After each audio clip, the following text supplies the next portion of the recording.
Hi guys, this is our next lesson on dividing mixed numbers. The part of the standard that we're going to work on is 6.ns.1.1, and we're going to continue to compute quotients of fractions before we move more into modeling and problem solving. You need to have your composition notebook out, a sharpened pencil, and remember you must pay attention to everything. So what you see here is an open composition notebook. I want you to open your composition notebooks to the next two available pages, and I would like for you to write these side by side. So on the left side, you must write the title video number blank and go ahead and fill in the video number that this is. And on the right side of your composition notebook, I need for you to go ahead and title it Dividing Mixed Numbers. So let's begin. So we're writing on the right-hand side of our composition notebooks, the side that's titled Dividing Mixed Numbers. Now, as a reminder, I put the pause button on the bottom left of your screen. I mean, you can't hit the pause button. You actually have to hit pause on your computer screen or your phones. So that it's a reminder that you will need to pause along the way to copy the notes. So we're going to go ahead and get started with defining what a mixed number is.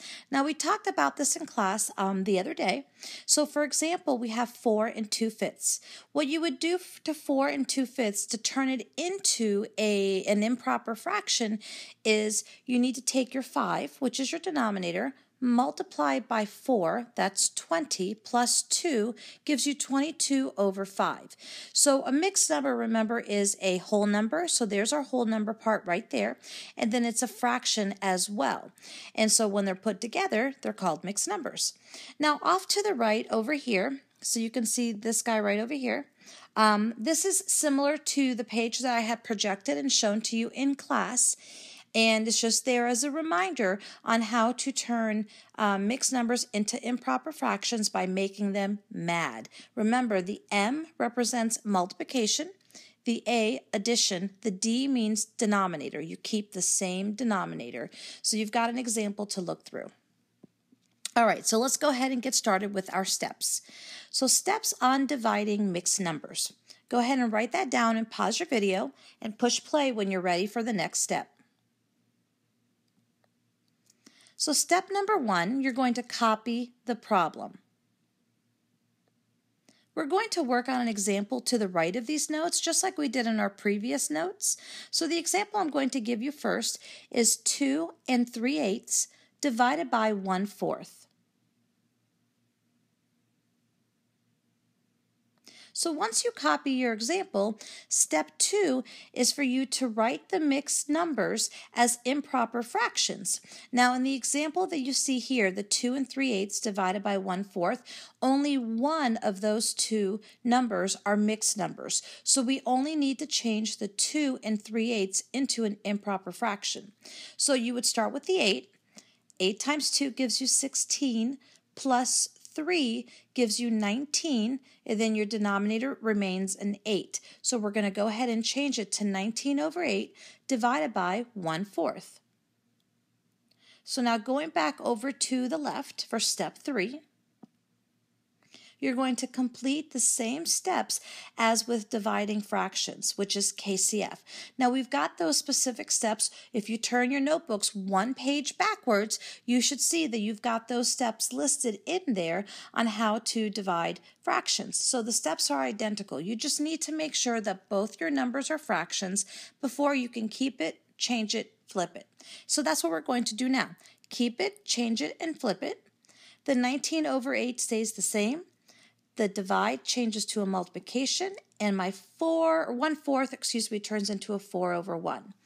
So you can see here, once I wrote that out, I highlighted the 4 and the 8 in a green highlighter. So I thought to myself, well, what's the largest number that goes both into 4 and 8? Well, 4. So if I do 4 divided by 4, I get 1. 8 divided by 4, I get 2. So that's where the little blue 1 and 2's came from. So now I'm going to multiply my numerators. My numerators on top are 19 times 1, so you get 19. And my denominator is 2 times 1, so it's 2. So you end up getting 19 over 2, but we must simplify that. Now remember, when you're doing 19 over 2, to get 9 1/2, what you're doing on that one is you need to remember you're doing 19 divided by 2. 2 goes into 19 9 times. 9 times 2 gives you 18. Subtract, you get 1. And the 1 becomes our numerator, and my denominator is the same as what we started with. So now we're going to go ahead and move to the left side in your composition notebook, the side that's titled video number blank. And so we're going to go ahead and copy question number 1. So number 1 reads 5 5/8 divided by 3/4. Now remember, you will need to pause along the way. So we're going to turn our 5 5/8 into an improper fraction. So we're going to start with our denominator of 8. 8 times 5 gives us 40. 40 plus 5 gives us 45 over 8.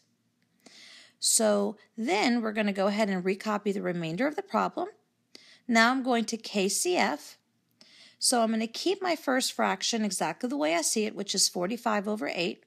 Change my division sign to a multiplication sign, and I'm going to turn 3/4 into 4/3. So I'm doing the reciprocal.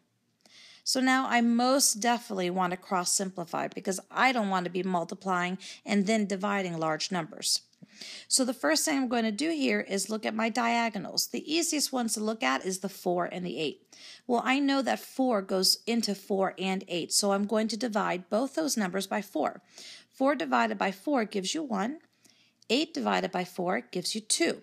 So you can see that I've crossed them out in blue, and I wrote the new answer right next to them.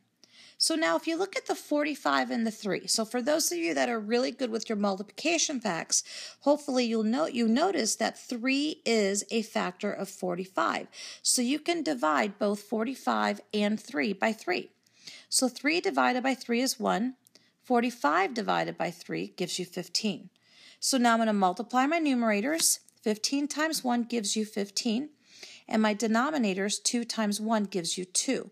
Now remember, we can't leave it as 15 over 2. We do have to simplify, so if you remember, what you would end up doing is dividing.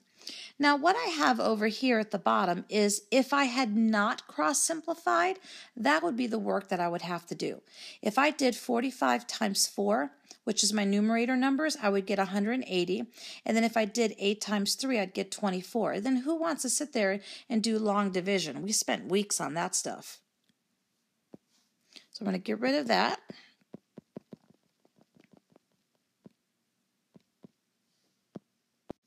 And we're going to go on to our next example.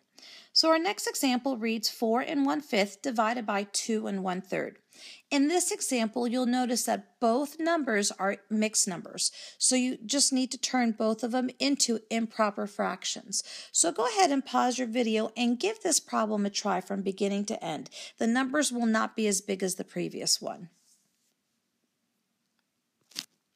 So 4 1/5 ends up being 21 over 5. Then your divide symbol. And then 2 1/3 turns into 7/3.